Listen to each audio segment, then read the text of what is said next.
नमस्कार दोस्तों, बहुत बहुत स्वागत है आप सभी का वापस से Bhushan science plus entrance exam channel पे which is more than just a class. दोस्तों आज का हमारा जो यहाँ पे पार्ट 1 वीडियो है, आज अपन लोग देखने वाले हैं यहाँ पे क्या जो नर्सिंग का एंट्रेंस एग्जाम आता है और जिन जिन स्टेट्स में इंग्लिश भी एज एन एडिशनल सब्जेक्ट रहता है एंट्रेंस एग्जाम। देखिए जैसे पीसीबी तो हमेशा रहेगा ही रहेगा, कहीं कहीं पे आपकी नर्सिंग एप्टीट्यूड और इंग्लिश भी आ जाता है, कहीं कहीं पे जीके अलग से रहता है। तो जहां जहां पे इंग्लिश का पेपर आता है आज हम देखने वाले हैं कि उन जो इंग्लिश के पेपर आता है उसका कंप्लीट ब्रेकडाउन, मतलब कि उसमें क्या क्या चीजें जो है वो सेक्शन में उसमें इंक्लूडेड रहती है और किस किस प्रकार के कैसे कैसे पैटर्न के क्वेश्चंस को आता है। ये है इस वीडियो का पार्ट 1 और पार्ट 2 में हम लोग जानेंगे और बाकी सारी चीजें डिटेल में। ठीक है, चलिए बिना किसी देरी के शुरू करते हैं हम अपने इस वीडियो के साथ में। ठीक है, चलिए देखिए यहां पे हम लोग सबसे पहले आते हैं पैटर्न ऑफ क्वेश्चंस के ऊपर में। तो यहाँ पे देखेंगे हम लोग ध्यान से कि किस किस प्रकार के कैसे टाइप के क्वेश्चन आते हैं। सबसे पहला नंबर दिया है यहाँ पे क्या, रीडिंग कॉम्प्रिहेंशन। ठीक है, रीडिंग कॉम्प्रिहेंशन दोस्तों क्या है, एक ऐसा बहुत ही इंपॉर्टेंट पार्ट रहता है इंग्लिश के सेक्शन का जो कि आपका काफी ज्यादा टाइम कंज्यूम करता है, लेकिन उसमें आपके जो क्वेश्चंस आते हैं, जैसे आपसे एक बड़ा सा चीजें पैराग्राफ देता है उसको पढ़ के आपको मैक्सिमम चीजें उसमें से निकालनी होती है, like as an unseen passage रहता है या फिर वोकैबुलरी रहता है, मल्टीपल सारी चीजें उसमें इंक्लूड होती है। तो हम लोग उस सब चीजों को देख के यहाँ पे उसका आंसर टिक करके आगे बढ़ते हैं, लेकिन उसमें आपको अपना माइंड काफी ज्यादा यूज करना पड़ता है और आपको आपका देखते हैं ना, बोलते हैं यहाँ पे देखने वाले पार्ट को थोड़ा सा ज्यादा फोकस करके चलना होता है, राइट। तो इसी में हमारे पास में अगला दूसरा सेक्शन कौन सा है, जो कि है ग्रामर।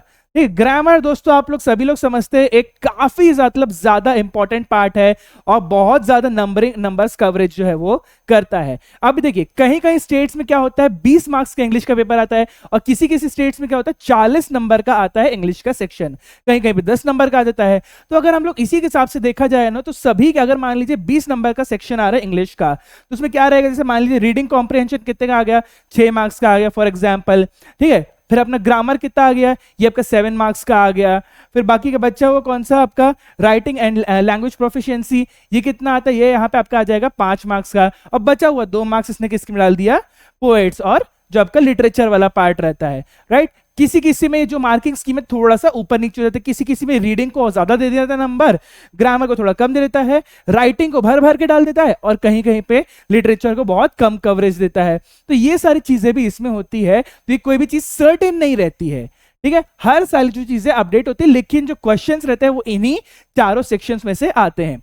ओके, चलिए तो यहां हमारा था ग्रामर, जिसमें हम लोग क्या देख रहे थे, इसमें क्या क्या सारी चीजें आती है, मल्टीपल सारी चीजें कवर अप होती है, लाइक जैसे कि adjective, adverb, pronoun, noun, articles, ठीक है, एक्टिव वॉइस, पैसिव वॉइस, ठीक है, फिल इन द ब्लैंक्स, ये सब दुनिया भर की सारी चीजें जो है वो आपके ग्रामर में यूज होती है। कौन सा टेंस आ रहा है, कौन सा क्या आ रहा है, कब किया था, ये सब चीजें इसमें होंगी आपकी ग्रामर वाले सेक्शन में। उसके बाद आपके पास राइटिंग एंड लैंग्वेज प्रोफिशिएंसी, तो यहाँ पे राइटिंग एंड लैंग्वेज प्रोफिशिएंसी में आपके पास राइटिंग सेक्शन पूरा मतलब क्या रहेगा, जिसमें आपका क्या रहेगा, नोटिस, ठीक है, नोटिस मेकिंग, फॉर्मल और इनफॉर्मल लेटर, राइट। फिर उसके बाद आपके पास क्या आ सकता है, आपका रिपोर्ट राइटिंग के ऊपर क्वेश्चन आ सकते हैं, या फिर आपके ऊपर ऐसे राइटिंग या पैराग्राफ राइटिंग के ऊपर क्वेश्चन आ सकते हैं। तो ये सारे के सारे किसमें आते हैं, राइटिंग और लैंग्वेज प्रोफिशिएंसी के ऊपर में। ओके, और बचता है हमारा आखिर कौन सा, लिटरेचर एंड फिक्शन। ठीक है, यहाँ पे ये फ्रिक्शन लिखा गया है, गलती से टेक्निकल नेम से छोटी मिस्टेक हो गई, बट यहाँ पे कैसा है, फिक्शन। तो यहाँ पे आपका किस चीज में आते हैं, इसमें इंक्लूड क्या क्या चीजें होती है जो कि आपने ऑलरेडी अपने 12th या 11th क्लास के टेक्स्ट बुक्स वगैरह में पढ़ के हुई रहती है। जो बड़े बड़े यहाँ पे आपके चैप्टर्स रहते हैं, कोई स्किट रहता है, कोई पोएम्स रहती है, ये सारी चीजें इसमें इंक्लूड होते हैं और इससे जुड़े हुए सारे पार्ट्स इंक्लूड होते हैं।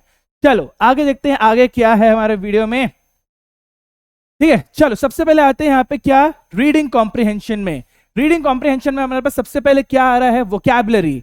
ठीक है, तो वोकैबुलरी में क्या क्या सारी चीजें आती है, जैसे हमारे पास में यहाँ पे 6 चीजें हैं। ठीक है, मैं थोड़ा सा इसको और ऊपर कर देता हूं। ठीक है, इसमें हमारे 6 चीजें कौन से वर्ड्स। ठीक है, यहाँ पे हम कोई भी वर्ड्स जैसे यूज कर रहे हैं वो बहुत ज्यादा वोकैबुलरी में आता है, लाइक जैसे क्या, एक वर्ड है एपिटोम। ठीक है, एपिटोम माने क्या, एकदम बोलते हैं परफेक्ट, या फिर किसी का पजन, ऐसा टाइप से उसको बोलते हैं एपिटोम। तो वो क्या है, वर्ड्स इसमें आ जाते हैं।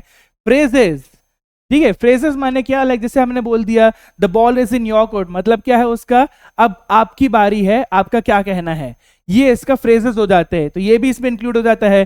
तीसरा कोलैबोरेट, ठीक है, कोलैकेशंस भी इसमें इंक्लूड हो जाते हैं। फिर क्या हो रहा है, सेंटेंसेस, पूरे शब्द इसमें हो जा रहे हैं, like the brightest star in the night sky, ऐसे टाइप से क्या सेंटेंस पूरा इसमें इंक्लूड हो जा रहा है। फिर उसके बाद हमारा मतलब फ्रेजल वर्ब्स आ जा रहे हैं। फ्रेजल वर्ब्स जो ऐसे टाइप के वर्ड्स जो कि एक फ्रेज में अलग से यूज हो रहे हैं, बट जिसका मतलब क्या यूजुअली डायरेक्ट सेंटेंस से मतलब नहीं निकलता, लेकिन वो एक नया मीनिंग निकालते हैं, राइट। फिर उसके बाद जैसे हमारे पास सिनोनिम्स, मतलब क्या पर्यायवाची वाले वर्ड्स भी इसमें आते हैं, और एटोनिम्स मतलब क्या अपोजिट वर्ड्स भी इसमें इंक्लूड होते हैं। तो ये वोकैबुलरी सेक्शन जो है दोस्तों काफी इंपॉर्टेंट है और काफी नंबर्स का कवरेज रखता है। ओके, चलिए वोकैबुलरी के बाद सेकंड नंबर क्या आ रहा है, बोल रहा है अनसीन पैसेज।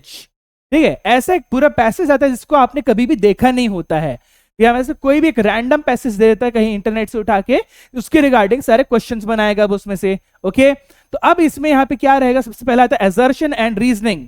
बिल्कुल, असर्शन एंड रीजनिंग काफी ज्यादा एक बोलते हैं ना इंपॉर्टेंट पार्ट है, जो कि यूजुअली हमेशा हर एक एग्जाम में कम से कम 2 नंबर का क्वेश्चन तो इससे शॉर्ट पूछता ही पूछता है, राइट।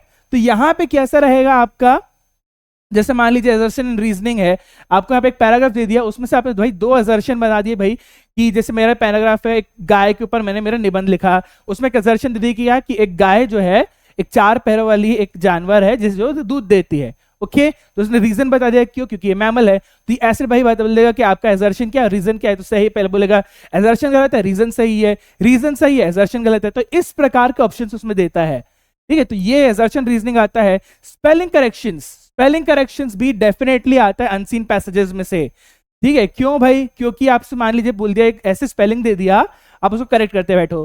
जैसे करेक्ट स्पेलिंग क्या दे दिया, रिदम, ठीक है, तो रिदम की किसी ने एक अलग स्पेलिंग दे दी, उसमें DIM भी लगा दिया, कोई यहाँ पे THEM लगा दिया, तो स्पेलिंग करेक्ट स्पेलिंग लिखो, ये भी चीज इसमें इंक्लूड होती है। फिर बोल रहे हैं नोट मेकिंग बेस्ड क्वेश्चंस। बिल्कुल, नोट मेकिंग बेस्ड क्वेश्चन भी आते हैं, इसमें क्या छोटे छोटे हम लोग बोलते हैं ना, छोटे उसको संक्षेप में चीजों को लिखते हैं, जैसे कि एक टैबलेट है वर्ड, ठीक है, टैबलेट, तो हमने उसको क्या उसका यहाँ पे छोटा सा शॉर्ट फॉर्म में क्या लिख दिया, टैब, राइट। ये क्या वर्ड है, ये टैबलेट वर्ड है, हमने उसको शॉर्ट फॉर्म में टैब लिख दिया। तो ये इस तरह के हम लोग चीजें किसमें यूज करते हैं, हम लोग नोट मेकिंग में चीजें यूज करते हैं शॉर्ट फॉर्म में, एब्रीविएशन इसको हम लोग बोलते हैं। उसके बाद में आ रहा है क्या, करेक्ट सेंटेंस आइडेंटिफिकेशन। कभी कभी आपसे ये क्वेश्चन भी आ जाता है कि भाई इसमें ये सेंटेंस आ रहा है, तो इसमें बताइए कि इसमें सबसे सही सेंटेंस कौन सा, बाकी 3 गलत कौन से हैं, ये क्वेश्चन भी आ जाते हैं। ओके, तो ये भी इसमें इंक्लूड हो जाता है।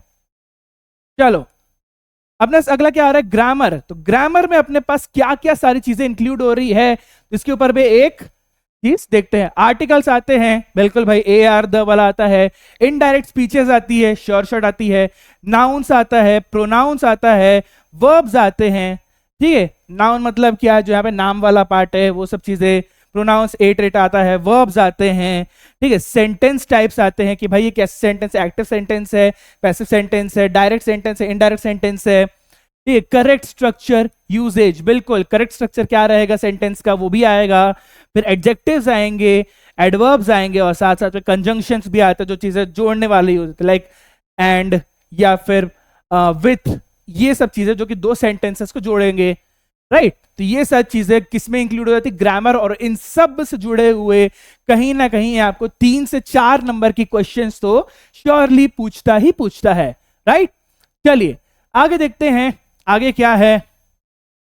उसके बाद आ रहा है हमारे पास में राइटिंग एंड लैंग्वेज प्रोफिशिएंसी, ठीक है। Writing and language proficiency, writing section में क्या आएगा, यहाँ पे नोटिस और एडवर्टाइजमेंट के ऊपर क्वेश्चन आते हैं भाई, कि यहाँ पे नोटिस कितने शब्दों का होना चाहिए, तो आपको पता है भाई 50 से 80 शब्दों के बीच में होना चाहिए, तो उसके रिगार्डिंग एक बता दिया भाई कितने शब्दों में नोटिस होएगा। एडवर्टाइजमेंट में क्या होगा, क्या चीज सबसे ऊपर में रहेगी, क्या चीज नीचे में रहेगी, इस टाइप का क्वेश्चन आ गया। बोल रहे पैराग्राफ आइडेंटिफिकेशन, भाई पैराग्राफ कहाँ से है और किस टाइप का पैराग्राफ है, ये चीजें भी आती है। फिर उसके बाद फॉर्मल एंड इनफॉर्मल लेटर, बिल्कुल फॉर्मल लेटर में यहाँ पे डेट कहाँ पे रहेगी, क्लोजिंग किससे होएगी, स्टार्टिंग किससे होएगी, ये सब चीजें भी रहेगी। और साथ साथ में क्या हो रहा है, रिपोर्ट राइटिंग बोल दिया भाई कौन से टेंस में सारी रिपोर्ट बनेगा, तो को बताना है कि भाई पास्ट टेंस वाला रहेगा। तो ये सारी चीजें किसमें इंक्लूड होएगी, आपके राइटिंग एंड लैंग्वेज प्रोफिशिएंसी के सेक्शन में इंक्लूड होते हैं, और इसी से जुड़े क्वेश्चन आते हैं। और हमारा आज का आखिरी वाला पार्ट है क्या, लिटरेचर एंड फिक्शन। ठीक है, स्पेलिंग को मैं करेक्ट कर देता हूं। स्पेलिंग इसकी FICTION। लैंग्वेज और लिटरेचर एंड फिक्शन में क्या आता है? सबसे पहले हमारा आता है पोइट्री एंड, ठीक है, लिटरली एनालिसिस। पोइट्री और लिटरेरी एनालिसिस मतलब क्या? लिटरेचर एनालिसिस किस में आएगा? आपका लिटरेचर वाले पार्ट में आएगा कि भाई ये पोएम किसने लिखी है, क्या है, ये सब चीजें। दूसरा आता है क्या? स्पेसिफिक, ठीक है, चैप्टर्स फ्रॉम लिटरेचर। आपकी जो बुक आई है, बुक में से कौन सा चैप्टर है और उसमें क्या मीनिंग बताया गया है, क्या समराइजेशन है चैप्टर का, एक बार में उससे क्वेश्चन पूछ के आ सकता है। अगला बोल रहे हैं सप्लीमेंट्री बुक्स। जो आप लोग यहाँ पे अपने नॉर्मल बुक्स तो पढ़ते पढ़ते हो, वो तो है ही है, पर साथ साथ में एक सप्लीमेंट्री बुक भी पढ़ते हो, लाइक जैसे हॉर्नबिल फ्लेमिंगो, राइट, ये सब हम लोग पढ़ते हैं ना यहाँ पे, हनीकॉम वाला पार्ट। तो ये सब चीजें हमारे जो अलग से छोटी छोटी पतली पतली बुक और मिलती है हमको हमारे सिलेबस में, उन सब से जुड़े क्वेश्चंस आते हैं। और साथ साथ में name of the author and poets. बिल्कुल भाई, बोल देंगे भाई माय मदर एट 66, ठीक है, ये यहाँ पे किसने लिखी है, राइट। तो यहाँ पे ऐसे बोल देगा कि भाई, और कि हमारा जो मतलब एक चैप्टर था प्रॉपरली इंडिगो, वो किसने लिखा हुआ है। तो ये मल्टीपल सारी चीजें आती है जो कि बहुत सारे लोग इसको यूज करते हैं, ठीक है। तो ये सारी चीजें, इनसे क्वेश्चंस बन के आते हैं, आपको इन सब चीजों की प्रिपरेशन करनी जरूरी है, ठीक है दोस्तों। तो ये सारी चीजें हमने कवर अप करी है आज की वीडियो में। अगले वीडियो यानी पार्ट 2 में हम लोग इसके बारे में और सारी चीजें जानेंगे, हर एक चीज को ब्रेक डाउन करके पढ़ेंगे कि इसमें क्या आता है, कैसा आता है, सब चीजें कैसी कैसी रहेंगी, ठीक है। तब तक के लिए दोस्तों, अगर आपको वीडियो अच्छी लगी हो तो वीडियो को एक लाइक जरूर करिएगा। अगर आपको अपने कोई सुझाव लिखना चाहते हो तो नीचे कमेंट बॉक्स में सुझाव भी लिख सकते हैं। और आपको इसी टाइप की और रेगुलर अपडेट्स चाहिए इंग्लिश सब्जेक्ट के बारे में भी, तो ज्वाइन करके रखेंगे क्या? Bhushan science plus entrance exam channel, which is more than just a class, ठीक है। चलिए दोस्तों, आप सभी के प्रति सम्मान के साथ में, मेरे देश के प्रति सम्मान के साथ आयोजन आप सभी से विदा लूंगा दोस्तों। धन्यवाद।